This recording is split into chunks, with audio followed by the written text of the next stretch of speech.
आता सिंगापूर म्हटलं की तुम्हाला काय आठवतं? मला तर आठवेल ते सिंगापूरचं राष्ट्रीय फूल वांडा, मिस जोआकिम. आणि याचं महत्व काय आहे माहितीये?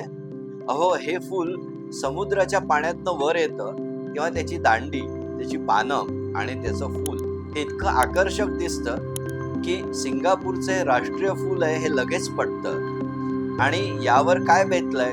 अहो, गार्डन बाय द बे हा विस्तीर्ण 250 एकरवरचा फळा फुलांचा पानांचा गार्डन त्यावर विकसित केलाय.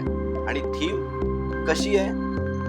दक्षिणेचा बे आणि पूर्वेचा बे ही त्याची दोन पानं, रस्ता आणि अप्रोच ही दांडी आणि देठ, आणि फुल सेंट्रल बे त्यातील 14 विशालकाय झाडं.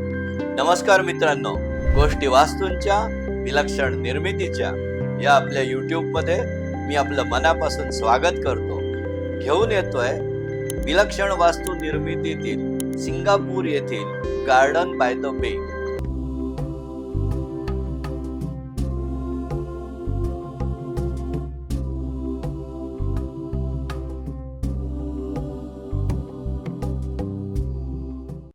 आता ही कल्पना कोणाच्या मनात आली? 2005 साली सिंगापूरचे सर्वेसर्वा पंतप्रधान ली क्वान यू यांच्या मनात, यांच्या डोक्यात ती कल्पना आली. आणि ली क्वान यू हे 30 वर्ष सिंगापूरचा कायापालट करणारे अतिशय विलक्षण फ्युचरची दृष्टी असलेले पंतप्रधान होते. लोक त्यांना प्रेमाने LKY म्हणतात. जेव्हा 60च्या मध्यात सिंगापूर हे स्वतंत्र झालं राष्ट्र, मलेशियाने त्यांना हाकललं आणि या राष्ट्राची निर्मिती झाली, तेव्हा केवळ 700 स्क्वेअर किलोमीटरचं हे एका देशाचं राज्य अस्तित्वात आलं.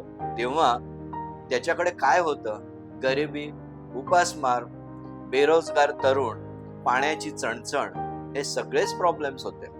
परंतु LKY यांनी पण घेतला, विडा उचलला की मी सिंगापूरला माझ्या हयातीत समृद्ध करून सोडीन. आणि त्याप्रमाणे त्यांनी सिंगापूरला समृद्ध तर केलंच, पण मलेशियालाही धडा शिकवला. अहो, ज्या मलेशियाकडून ते सुरुवातीला पाणी विकत घ्यायचे, त्यांनाच ते आता पाणी एक्सपोर्ट करतायत. आणि ही उज्ज्वल परंपरा त्यांनी कुठून सुरू केली सिंगापूर विकसित करण्याची? सर्वप्रथम त्यांनी सिंगापूरमध्ये उत्तमोत्तम रस्त्यांचं जाळं विणलं आणि अमेरिकन कंपन्यांना पाचारण केलं, तुम्हाला कमीत कमी टॅक्सेस द्यावे लागतील, तुम्ही इथे या आणि आपले ऑफिसेस थाटा. तसंच जागतिक बँकांना तिथे बोलावलं आणि सांगितलं की आम्हाला सिंगापूर ही आशियाची आर्थिक राजधानी करायची. त्यासाठी तरुणांना तिथल्या प्रशिक्षण देऊन तयार केलं आणि रोजगार निर्मिती केली. शिवाय सिंगापूर हे अतिशय मोक्याचं बंदर, त्या बंदरातून जहाजांना ये जा करण्यासाठी त्यांनी कमीत कमी त्रास होईल आणि जास्तीत जास्त सोयी मिळतील अशी व्यवस्था केली. त्यामुळे तिथला पसारा वाढला, रोजगार वाढला. आता त्यासाठी सिंगापूरच्या या पंतप्रधानांनी सिंगापूरमध्ये तरुणांना देशप्रेम तयार व्हावं म्हणून सक्तीचं लष्करी प्रशिक्षण घ्यायला लावलं 18 वर्षानंतर 2 वर्षांसाठी. आणि त्याचा फायदाच झाला. अहो, सिंगापूर एवढं विकसित झालंय की तिथे जर तुमच्या आमच्यासारखे लोक गेलेत ना, तर तुमच्या आमच्या बायकांना तिथे रोज स्वयंपाक करण्याची गरज नाही. तिथे चौकात फूड स्टॉल्स आहेत आणि वेगवेगळ्या प्रकारचे फूड म्हणजे डिशेस, अन्न हे ते देतात. आणि किती नाममात्र किमतीत, 5 सिंगापूर डॉलर ते 11 ते 18 सिंगापूर डॉलर मध्ये तुम्हाला पोटभर जेवता येतं. विचार करा, तिथला $1 म्हणजे 1 रुपया. आपल्याला जर 5 ते 18 रुपयात पोटभर जेवण मिळत असेल तर कशाला आपण घरी बनवू? म्हणूनच सिंगापूरच्या गृहिणी या दिवसात आठवड्याचे 5 दिवस बाहेरच जेवतात. त्यांचा नवरा कामाच्या ठिकाणी जेवतो, त्या घरी मागवतात आणि संध्याकाळी दोघं मिळून फूड मॉलला जातात. हा, त्यांच्या मनात आलं, पाहुणे आले, सणवार आहे, सुट्टी आहे, तर मग त्या घरी स्वयंपाक करतात.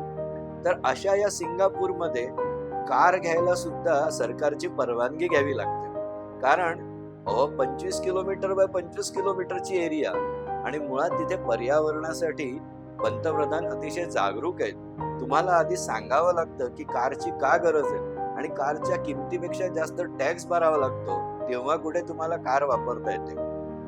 पण हे सगळं झालं तरी पंतप्रधानांनी आतापर्यंत म्हणजे ईडन गार्डन किंवा त्यासारखाच गार्डन बाय द बे तयार होण्याआधी सिंगापूरमध्ये पर्यटकांसाठी अट्रॅक्शन्स आकर्षणं भरपूर होती.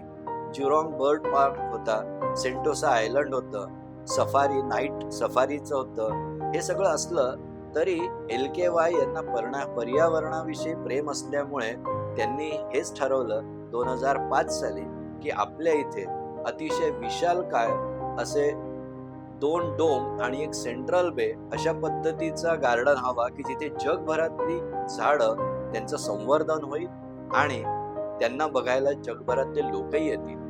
त्यासाठी त्यांनी ब्रिटन मधल्या 2 फर्म्सना त्यांनी हे कॉन्ट्रॅक्ट दिले. आता त्यातला जो मोठा बे होता त्या बेचं नाव आहे फ्लॉवर डोम आणि या फ्लॉवर डोमचा आकार किती आहे? 170 मीटर लांब, 118 मीटर रुंद आणि 37 मीटर उंच.